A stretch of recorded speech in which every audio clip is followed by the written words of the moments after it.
Y este martes de igualdad en Buenos Días Canarias nos dedicamos al fútbol y nos ponemos como reto eliminar esa etiqueta de fútbol femenino, pero para ello hay que seguir mejorando en igualdad. Noemí Galván, buenos días. ¿Qué tal, Estíbaliz? Buenos días. Es importante seguir avanzando y en ese sentido estos días se ha producido un acuerdo que permite tener algo más de optimismo hacia esa futura equiparación salarial. De ese acuerdo que se ha firmado entre la Real Federación de Fútbol y la Asociación FUTPRO, una asociación de mujeres futbolistas, nos va a hablar nuestra invitada de hoy, es Amanda Gutiérrez, presidenta de FUTPRO. ¿Qué tal, Amanda? Muy buenos días. Buenos días. Hola, ¿qué tal? Buenos días. Bueno, hablaba de ese acuerdo de equiparación que afecta en principio creo que solo a las primas. ¿En qué consiste exactamente? Bueno, lo primero, gracias por invitarme a poder estar aquí. El acuerdo, la verdad que es muy completo, no solamente afecta a unas primas, lo que pasa que es cierto que el día que se anunció este acuerdo no se hizo de la forma tan transparente como a FUTPRO le hubiera gustado. Entonces, bueno, lo que estamos haciendo desde FUTPRO es intentar explicar un poquito en qué consiste este acuerdo, ¿no? El acuerdo básicamente es el mismo que el que tiene la selección masculina, exactamente el mismo. Y se divide en 3 puntos. El primero, podríamos decir que son los partidos amistosos. Por partido amistoso, la selección masculina cobra un importe fijo y ese importe fijo es el mismo hasta el último céntimo que la selección femenina, gracias a este acuerdo. Es decir, que el punto 1 a nivel de dinero es exactamente igual, la misma cantidad. En el punto número 2, ahí es donde tenemos los porcentajes. Cuando nosotros empezamos a negociar con la Federación Española de Fútbol nos dimos cuenta que la selección masculina no tiene importes fijos. Son porcentajes de unos premios de FIFA y de UEFA. Entonces, pues nosotras pensamos que como la evolución tiende a mejorar estos premios, de hecho UEFA lleva 2 años consecutivos subiéndolos, la idea es que en un futuro estos premios se igualen. Entonces decidimos igualar también los porcentajes con la selección masculina. Entonces tenemos los mismos porcentajes que la selección masculina, pero ¿cuál es el problema?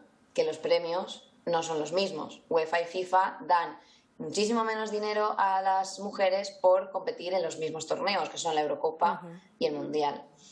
Ahí es cuando la federación pone un dinero, inyecta un dinero, utilizando un sistema de discriminación positiva para aumentar la cantidad que perciban las chicas. Ojo, que aún no es la misma cantidad que la de los hombres, pero sube la cantidad al menos hasta que se igualen estos premios, ¿no? Y luego el tercer punto de este acuerdo también es exactamente igual que la selección masculina, que es sobre los derechos de imagen. Hemos conseguido regular esta cesión de derechos que no estaba todavía bien gestionada y hemos conseguido que cada vez que entra un patrocinador nuevo directamente se les pague un porcentaje a las jugadoras fijo. Este es el mismo que el de los chicos. Y luego hay un porcentaje pequeño que va en función de las acciones publicitarias que haga cada jugadora, ¿no? Y luego aparte hemos mejorado los viajes y los desplazamientos. Entonces, como vemos, es un acuerdo bastante completo y al final es exactamente igual que el de la selección masculina. Claro, Amanda, lo que cuesta todavía, y ahí hay que seguir dando pasos, es lograr, digamos, la equiparación salarial, ese salario que al final depende un poco de los clubes de fútbol en general y también en el caso de la selección.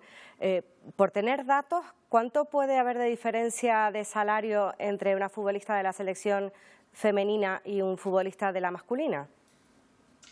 Bueno, es que no hay más que ver la diferencia entre los premios en las selecciones. Creo que en la UEFA por una Eurocopa da 600 millones a la sección masculina y creo que en la femenina son 16 millones. Entonces, claro, por mucho que los porcentajes los hayamos igualado, la diferencia a nivel económica, pues ya lo ves.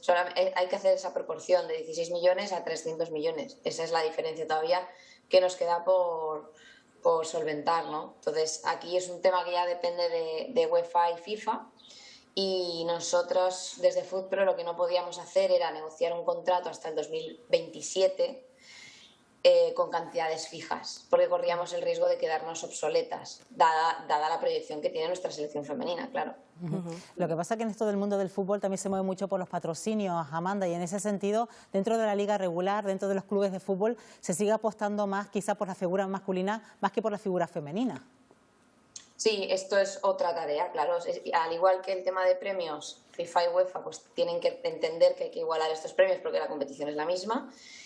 luego cada vez más hay más marcas que están invirtiendo en mujer, ¿no? En deporte femenino, y el fútbol es uno de esos deportes en los que las marcas están empezando a invertir. A partir de aquí es donde tenemos que hacer un seguimiento de ese FUTPRO para ver si la Federación Española de Fútbol está haciendo sus mejores esfuerzos para conseguir patrocinadores para la selección femenina, ¿no? Tenemos que asegurarnos de, también nosotras como jugadoras, hacer un buen papel en la Eurocopa y empezar a ganar premios.